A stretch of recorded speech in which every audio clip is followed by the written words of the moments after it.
Greetings and salutations, travelers. Welcome back to the Inn of Planar Crossroads, and as always, welcome back to our Around the Hearth discussions.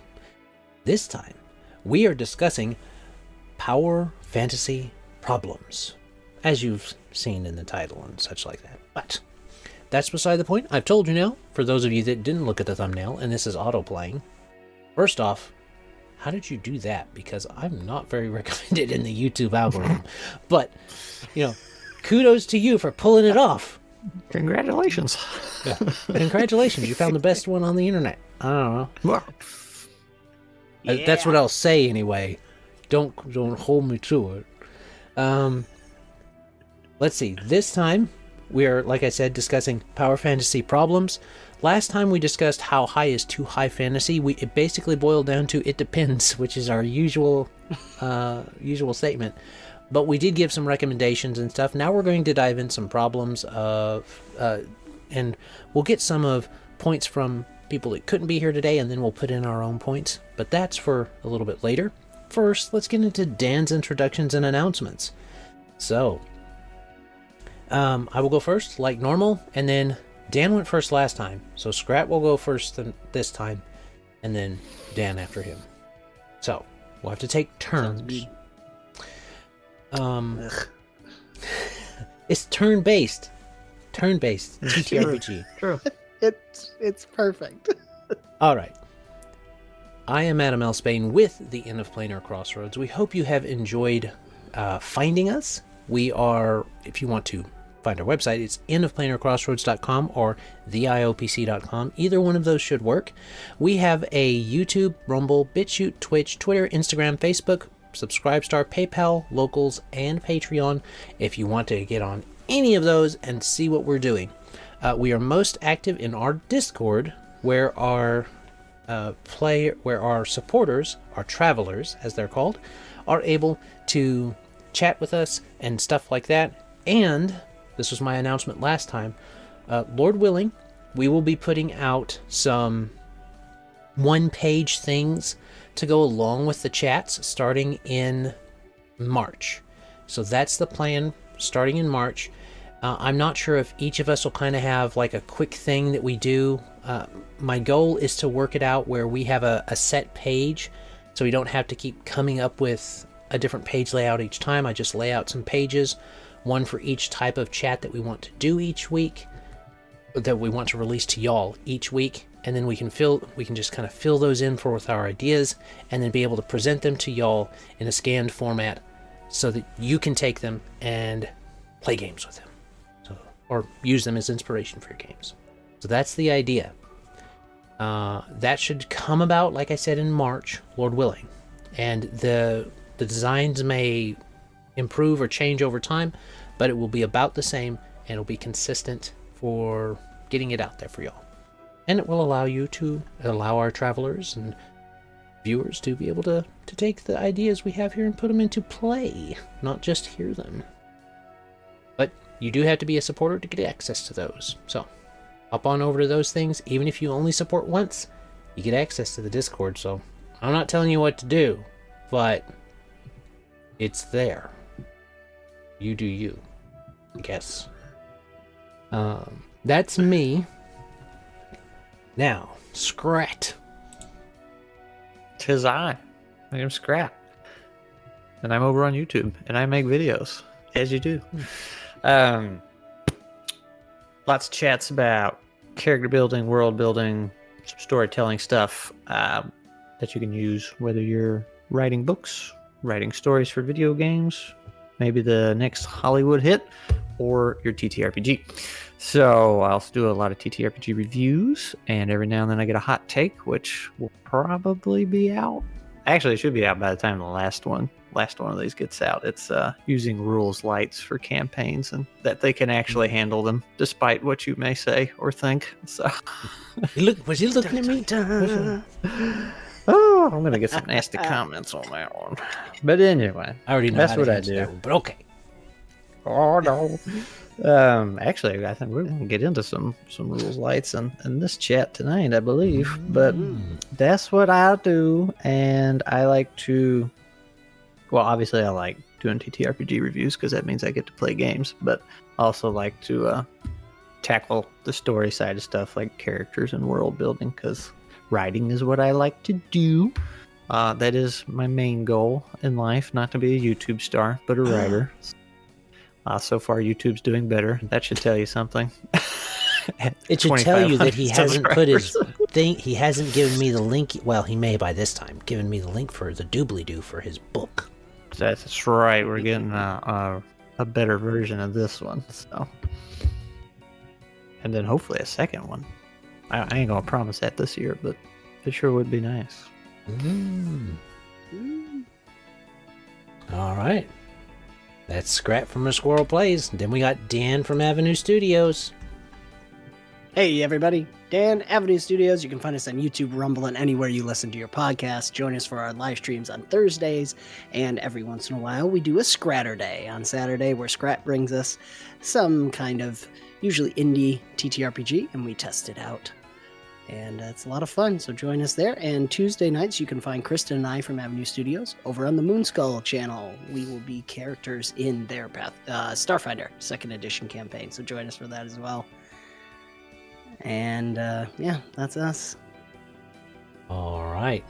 They've got stuff going on in their Discord for their supporters too, so you can check that out too. Thank you. All right. Let's get turtly. We're going to get turtly. He almost spoiled stuff. Like Dan was ready to go into like another stuff. I was watching him. What he's saving himself with is that we're going to do our Levi shout out now, since it is time for it. That turtle GM. The turtles. Okay. So the turtle, turtle GM. Yeah, spam the turtle. Go over and put a turtle emoji, and then say the Inn of Planar Crossroads, or Skrat from A Squirrel Plays, or Dan from Avenue Studios sent you, and go over to that turtle GM and give him some of those comments. He's currently at 1,000-ish subscribers. Let's get him up to 1,500 if we can. It is his most recent one is Sapphire Dragon. Got some nice, snappy little bits of editing, helps complement what he's pointing out and saying. So check that out. And it is he's currently running through D&D 5e with TPK or Bust, Sapphire Dragon, number 18. That's the most recent one as of recording. Maybe one out. Probably will be one out by the time this comes out, because that was, I think he releases one a month or something, looks like. So check those out, and I think that is our shout out. Unless you guys got anything to add before we dive into Kane's Councils of Kane. Let's do it. All right, so grab your preferred beverages. Join us around the hearth as we go into the Councils of Kane to discuss power fantasy problems. Skål. Skål. All right. So we'll pop over. I will read power fantasy problems a little bit that was put in by Kane, and then we will dive into our discussion about it. I think, let's see, Wes didn't put anything specific in. No, he just complained. Oh, I guess I need to read Moral Compass's thing too. Okay, so I'll read both. So, power fantasy problems. This is from Kane. I think I would just argue that genre has a lot less effect on the overall speed of play than the granularity of the system used. It just so happens that the most popular fantasy systems on the market right now happen to be pretty granular. More rules-light systems like Fate and OL, Open Legend, can progress pretty briskly regardless of genre. Although as a player who's been very guilty of long turns, there is maybe something about high fantasy that brings the ham out in some people. He's talking about, I think, when he was playing Alchemist and stuff like that, because you can do a lot with an Alchemist in Pathfinder 1E and 2E. Mm. And then we didn't read it last time, so let's read Moral Compass. He said, would technology be discussed? At least a point that bothers my mind is that when magic is so prevalent, why have technology? I've seen various implementation as tech can nullify magic and so forth, like as a rock, paper, scissors game. To me, that somewhat makes sense. When magic and tech live in harmony in high fantasy, that is when the question of why tech comes to mind. So I should have read that.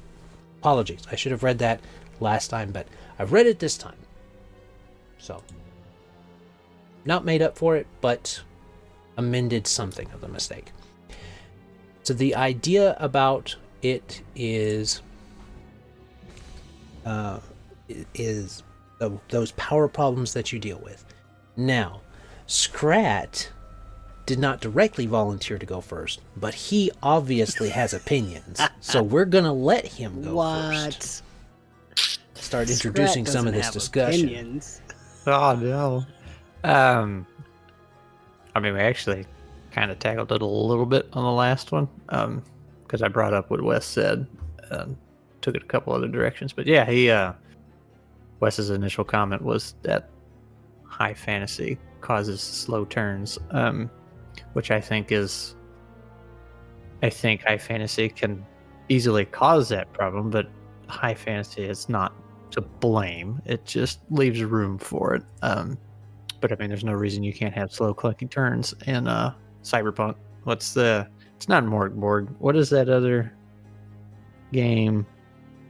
There's some Cyberpunk. Red? There's Cyberpunk Red and Cyberpunk 2021. I don't know which one. One of them looked super in-depth and clunky, and like you had to roll a bazillion dice to figure out how much damage you did to one part of what body and all this other stuff. So like, that's a system problem, man. That's not a genre. And I think I mentioned in the last one that easy D6, it can be high or low fantasy, or as high and low as you want to be, and it will play exactly the same. Magic it's very free-flowing and loose in that game, can do what you want. You have different, I think they call it circles in that one. I keep wanting to call it schools of magic. Like, you can have a guy who just summons plants and does all this other stuff, whatever you wanted to do. Make a bridge, choke people, strangle people, stab people, whatever. Your roll time will be the same. It's just however fast you can think of it. Now, if you're that guy that sits there and goes, for 5 minutes, then yeah, you're gonna have problems. But the barbarian could do that too. Yeah, but if the barbarian goes, that's role play. Yeah. Yeah. So it's kind of on you, but also Adventurous, which is a game Wes has reviewed, and Wes, I hope you're watching this. It is also it's a fantasy setting. I would argue high fantasy, maybe, from what I remember, but it's a very fast D6 dice pool system. Very, very fast. Though in Wes's defense, he said he has not played it yet, so I'll give him that one. I'll give him a pass. Tricube Tales. High or low as you want. The setting is yours. Whatever you want to do. It will play exactly the same. You're rolling 1 to 3d6. Everything you do. Super fast. So, kind of forgot where I was going with this, but like it's as fast or slow as you make it, man. You can't blame the genre on this one. Yeah, I really do agree that it's not the genre. Fantasy's not the problem. High fantasy isn't even necessarily the problem. With turn length was the big problem that he had. That's going to boil down to how fast can you get through a normal turn anyway. Like, let's say that you're not high fantasy. Let's say you're low fantasy, but your low fantasy still has some abilities and stuff like that. Like, your Eldritch Knight. Your knight could have a crippling strike or an area swing whirlwind thing Yeah. he does, or a lunge. You know, you're sitting there thumbing through these things, and it's like, all right, what do I do? The 3.5 supplements of Way of the Warrior added all these options for fighters and martial characters to give them abilities similar to how you would have abilities, magical abilities, in a game like that, a game like Pathfinder and D&D. Well, that the more options you have that are clearly defined by the rules, not clearly defined by what the player wants to do, but clearly defined by the rules, the more you're going to have those granular discussions, like Kane was bringing up, like Skrat's bringing up. It's not so much the genre, it's not even so much the high fantasy genre, it's the system. If I remember correctly, Wes has read through Open Legend, but not actually played a lot of Open Legend, if I understand correctly. I don't think Skrat's played any Open Legend. I haven't. The only thing I know about Open Legend was the few videos I watched of you where you had the book and you were drawing and talking about it. It looks cool. Yeah. And the drawings were awesome too. I really enjoyed that. But it does seem like a fun system. You gotta have time to do those things. Yeah. See, that's what you need to support the Planar Crossroads if you want to see more doodle bopping stuff. Yeah. So there you go. But Open Legend, I think, is a great system to bring up when you're talking about what you want to do.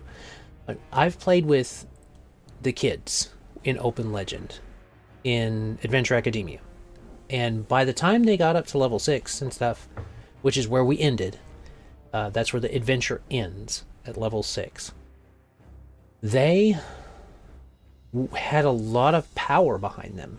They could do a lot of things, but it was always about their imagination. The abilities they had, I wasn't asking them, what spell do you want to cast necessarily? I would ask them, what do you want to do? And then that was what either made it go fast or made it go slow. And they would ask questions, because they're still trying to figure out the sheets and stuff like that. And those type of things would change stuff. But the fact that Open Legend is, it's like there's enough rules to play around with, but you don't really get tangled in them. And I'm sure there's a lot of other systems that are starting to do this now, where they're mixing the open nature of a lot of the simpler systems, like Nuts and EasyD6 and stuff like that, but they're putting in just enough more crunch where it allows for someone to have mechanical reasons why they're different, not just imagined reasons. So if you find that nice balance, I would suggest just use that system, period, that works with with the stories that you're telling. And I'm not afraid to tell you to, I think we covered this in the January Jumble. I'm not afraid to tell you to use a system that fits not just with the setting that you're telling, but the story within that setting that you're telling. If you're playing a game where the characters, it makes more sense, like the caveman characters. No, it was in December where we did those chats. If you're playing cavemen, you don't need a bunch of mechanics to be cavemen. Right? Just be cavemen. Play it in Nuts, play it in EasyD6, play it in one of those trimmed down games where you can just be the caveman. If you're playing Big rock. Big rock. Big rock. If you're playing in high fantasy, sometimes you want to have those rules, but that's going to be dependent on how you want to play that setting out. Is magic science? Is a question that you need to ask yourself. If magic is science, science takes time. I mean, there can be some science to it, but science takes time. So, the more scientific it is, the more time it's going to take. I love the caveman chats we had both years. Those were good. I need some more Neanderthal one-shots or whatever, Neolithic. See, now we know what's happening in November, Dan. See, you got to do a Scratter Day. There you go. Oh, that's true. Yeah. I'm going to find a system for it, though. Nuts. Oh, yeah. I mean, Dude, you forget you have your own system. why not?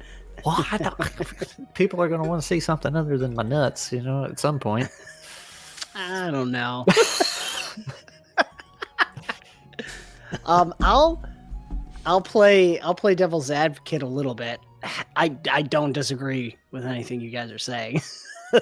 But I will say, and this is kind of jumping off of what Adam was talking about with the kids, and one of the things I found that could slow down stuff in something like Open Legend was describing or deciding how you're doing it. Like you were saying, Adam, that also can slow things down.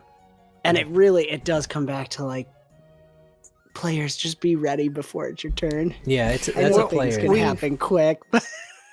We've had this has come up before. Like sometimes that freedom is harder for some people, whereas a list of 20 spells is easier, and they're like, "Oh, I can do this. Or here's where I can read between the lines, and I can make this work there and do this. This crazy thing that not most people don't think of." So there's it's like a choice paralysis, and analysis I paralysis, wonder. And that's right. That's the comment for this time. Analysis paralysis. That's good. Signed because There you go. Signed it. You gotta put the little tilde sign by it, and then put Unga. Unga, because Bunga's a different person. Remember? So it's That's Unga. Right. There's Unga and Bunga and Chunga and Wunga. That's right. That was Unga, a crew.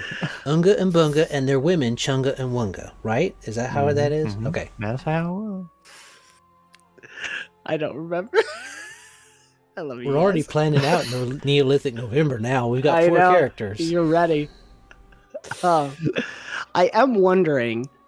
I don't disagree too that the sci-fi stuff can get crunchy too. I wonder if high fantasy has this tendency to have the crunchy systems, which then in turn create the long turn orders.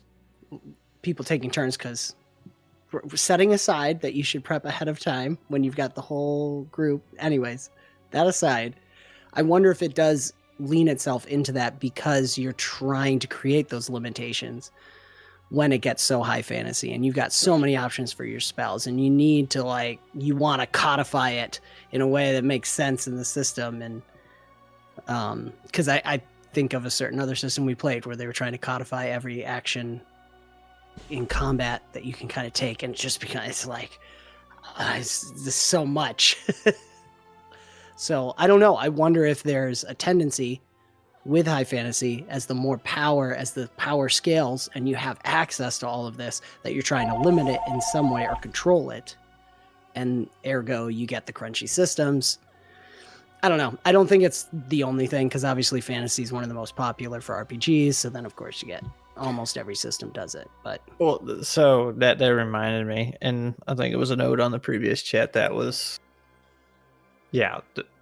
some stuff like Dungeons and Dragons has, since it's the most popular and it's infamous for being slow, people kind of conflate the two of like, oh well, fantasy equals slow because that's what we're all experiencing. So that's fair.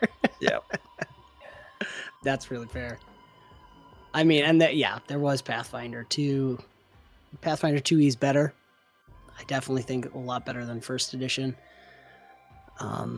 But it's, again, too, as you get in the higher levels. So I don't know. To me, it kind of links to power creep. But I saw it in Open Legend with our Bomb Squad campaign, because I'd be like, well, to me, it's fun. I'm like, because the mechanics are pretty simple, so it's fun to see what the flavor is, because that's kind of the freedom part. But then you get people, like you're saying, or people that'll pontificate for like 10 minutes about how they're doing it. I'm like, I don't care. And actually, it's nothing against those people either. Like some people like that. So like, it's like, okay, if that's what you want to do, then maybe Warhammer 40K is up your alley, where you're just moving units. And I don't mean that to be hateful or anything. It's like, but that's what that focuses on. It's all these these rules and this tactician approach. Because granted, I have a limited pool to pull from, but like the people I have known and interacted with, when they say, "Oh, I like both roleplay and that tactician thing," they just like the combat. When it comes to roleplay, there's nothing happening there. I like both, just not amazingly equally.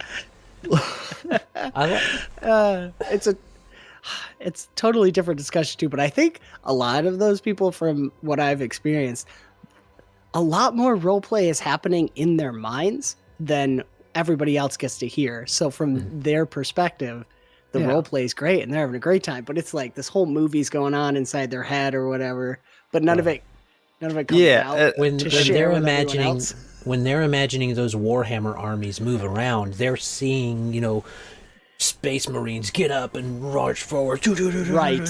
blast and stuff. Yeah. So yeah, I was one guy. He was super into the story. Like he was in it, but he couldn't contribute anything to it because he just didn't do the role play part. So yeah, it is kind of hard to tell what they're thinking. But what to say, the pattern I have noticed is the ones that are like, oh, I like both. Is really like combat. You like winning. Yeah. That's the other thing. Yeah. Oh, yeah. Well, that goes again back. I love what you type all. of game do you want to play? Yes. And getting the right players and all that stuff. I mean, there is an interesting thing. We've talked about it little bits of time. Is the old school versus new school. And now the old school is kind of coming back in a lot of ways too, because a lot of people are going back to OSR, and I think DCC brought a lot of that back too. Well, which is just, it's not up my alley. From I'll do someone it who's and I been find, in YouTube tabletop stuff for about 10 years almost.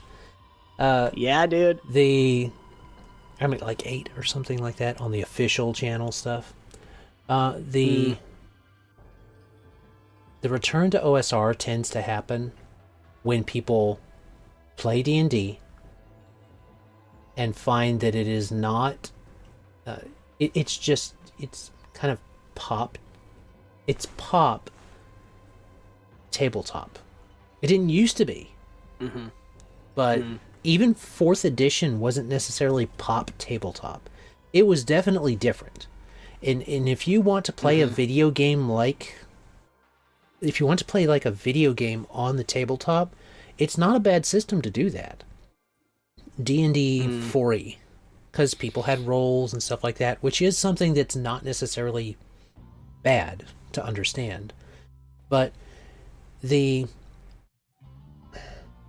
for the games you want to play, you want to have the games that are going to have the amount of crunch that you need to tell the stories that you're doing. And 4e does that for some, but that OSR coming around tends to be because people have played 5e and then changed what they want out of the game. They want to do things that matter in the game, not have the game show them the things that necessarily matter based on mechanics. Because the OSR stuff, you were basically presented with tools and were told the goal, and then you accomplished the goal with the tools.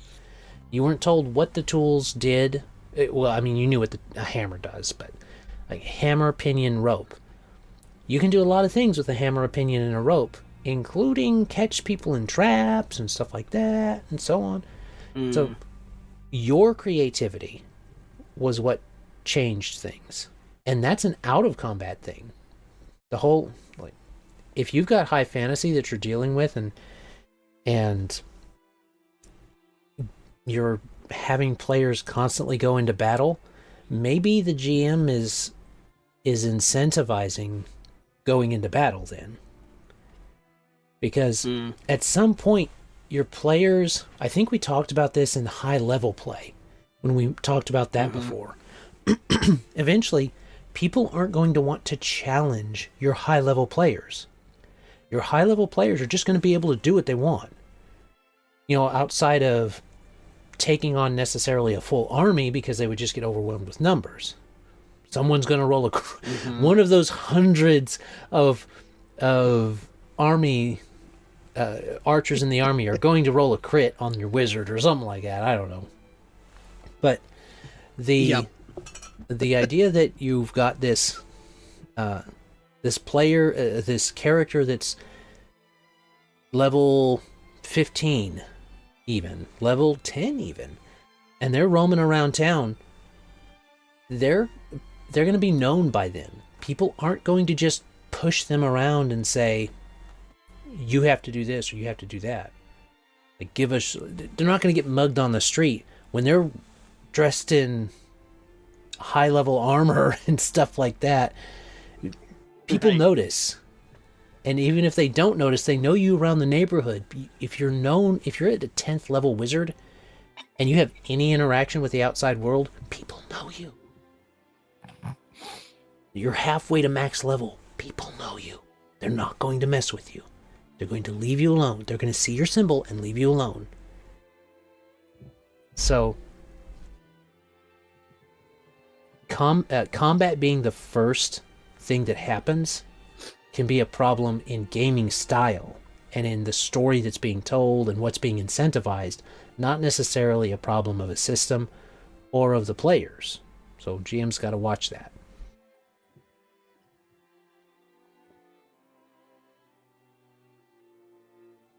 Well, with that moment of calm and silence, it's time to get into Skrat's final question. All right.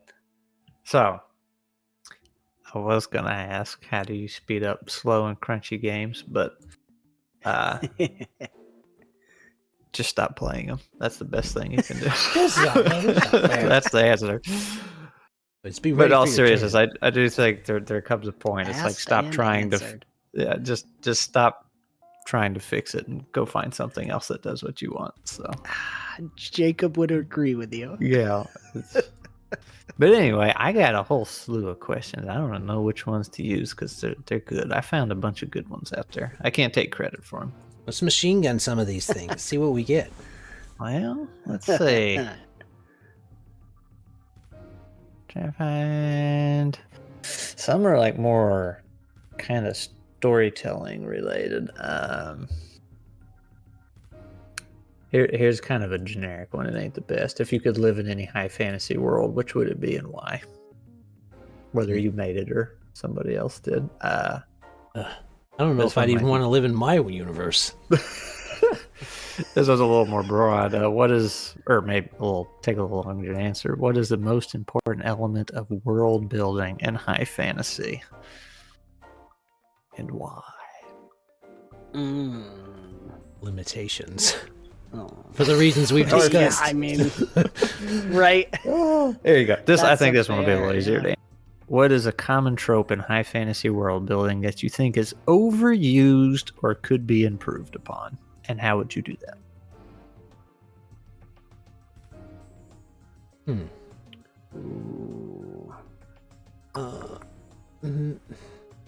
Everybody gets magic. Yeah, I mean, that's basically what I'm thinking too. Because if everybody... Unregulated magic, kind of? Yeah, unregulated magic might be... And not regulated by a central authority necessarily. But by mechanics. By mechanics or the laws of the universe or something like that. So unmitigated power. Unlimited power. Space. Yeah, legit. Yeah, I mean, that's effectively what I was thinking too. Is for me, I see it as the power creep. You lose it. You lose what Kane was saying, the sense of awe, when it just gets too crazy. And there's a point where it's just like, Avengers, I don't know, whatever. Says the guy who did a game with deities. The end. Like, yeah, it's true. They were almost but it had to be the end. Yes. Now, and here, I agree with you, and I was getting those problems as we were getting there, but it was definitely like, okay, my plan was we're going to go from 1 to 10, which is open legend. They're gonna be godlike at the end, so we're gonna have this thing, and theoretically, it went pretty good, I think. But we got to 10, it's ridiculous, and now it's done. We just can't keep going like this, you know. And frankly, for a max level game, those turns didn't last much longer than the turns usually last in the game anyway. Yeah, that's based fair. upon the players and stuff like that. It was more like, what can I do and what can't I do? And that's one of the things I liked about Open Legend, was that because it's open like that, it's not necessarily changing a lot of what you do, it's how much you can do with it and stuff. So Yep, totally agree. Also, quick note, roll your attack and your damage dice at the same time. If your system needs you to do that. It really speeds things up. Because then you're not like, oh, I hit. Okay, where's my 2d10? No, that's an 8. Wait, there they are. Okay. David, just anyway, roll that's your a dice. pet peeve of mine. Just roll it all at once. If you miss, you miss, and you might even feel it might feel worse if you rolled good damage and you missed. That's good storytelling. Well, then you know how much you destroy in the background, being deity level, you know. Right. All right. Okay, Skrat, you want to answer that one before we sign off? Yeah, I can. It's the races for me. All the different types of people, and I see this problem more in science fiction really than fantasy. But when there's just so many races for no reason whatsoever, for one, they would not be able to intermingle the way they do. I really want to do a video on the cantina Rule scene in 34, Star man. Wars and just feel like, could the cantina in Star Wars and Mos Eisley actually feed all those different aliens? Would it be able to have all their dietary needs? I mean, assuming they're That would be a great carbon-based, video. maybe if they all drink water. I don't know. But the other half of that, though, is you have all these different races. They tend to get funneled into, okay, well, all of X acts like Y. They all believe this. They all think this way. They all behave. And then they just... Then you don't have a race. You just have basically a person. And you have several different copies of that person. That's a problem. I say a lot. But like I said, usually science fiction. Because, they want to show off all the aliens. And there's just... It's just a mess. Yeah. I think that What a fun mess. going back to Tolkien with this one, Tolkien handled the race thing a little bit better, because the elves in Tolkien's world, they were much more Fae-like in the books. They were both very happy. They were both happy and sad and all of that stuff. But in the movies, they're much more dour and... they're not mopey or anything, but they're just very serious and stoic and stuff, and that's not what you see in the books. They're more Fae-like, and on the contrary to that, the dwarves were very much like each other, but that's because they weren't a created race by Eru Iluvatar. They were created by someone else. They were created by one of his creations, because he wanted to create. And so they do have a more limited expression of individuality. And some of them believe that they don't really have individual Durins. There's like always this reincarnation of the same Durin that's coming around. Their 5 fathers or whatever they were are constantly reincarnating. Yeah, 7, I think, right? Yeah. So this idea of it can depend on your world whether that's doable or not. But to your Mos Eisley thing, for one thing, I don't think aliens exist anyway. But even if they did, sentient life is rare in the universe. It has to be. It's part of the Fermi paradox. Sentient life is rare. And sentient life that would look like us would be even more rare. And for you people out there that like Mass Effect it, sentient life that you can interbreed with, it would be almost impossible to find. So You don't know that. But there's a chance. so you're saying there's Almost a chance? impossible. So you're saying I There's got a a chance. Spoken like a true BioWare. Anyway, Just a red-blooded American boy. but I guess that's one of my secondary. Yes. That is one of my pet peeves, is the interbreeding of races. Because if they're literally created by different, like in a fantasy where let's say fantasy, if they're literally made by a different being, there's no reason you should think that that's a possibility. The reason that half-elves and that half-elves exist in Tolkien's world is because they're made by the same creator. There's no such thing as a half-dwarf, because it's not made by the same person. Dwarves are just dwarves. They can't interbreed with anything else. They're just dwarves. Iluvatar made both humans and elves so they can interbreed. That's not the same thing. So I don't like universes that play it loose with, like, this is a half race and you can be half goblin, half dwarf, or half gnome, half, I don't know, int. I don't know. There you go, D&D. That's my thing. They're literally different. They're literally different genetics. They can't do that. They're biologically D&D's impossible. going Michael from The Office. I'm going to make races even harder. I'm going to do it even more. Then you don't have any races at all. It's like, ugh. At least Pathfinder does it with ancestries now, instead of all of this mixy matchy stuffy. All right, that's my little rant at the end there. So we're at the outro Skrat portion. triggered him. You got him. Yeah, we're at the outro portion. We hope you have enjoyed discussing with us. Go ahead and check out That Turtle GM. Tell him that we sent you. He's at 1,000-ish subscribers. We want him to get up to 1,500. So see if you can do that. Tell him we sent you. Put a little turtle emoji in your comment. We always are glad to have Skrat from A Squirrel Plays with us over here. So check him out on YouTube. Check out Dan from Avenue Studios on YouTube or Rumble. And check out the Inn of Planar Crossroads on YouTube, Rumble, BitChute, Twitch, blah, blah, blah, blah, blah, blah, all those things. All the stuff you see on the screen there. And remember that I think we all have ways to support us. So go ahead and do that. But for now, and as always, have a great day. God bless and enjoy. Bye.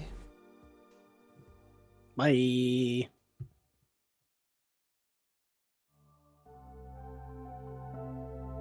This content was made possible by travelers and viewers like you. Thank you.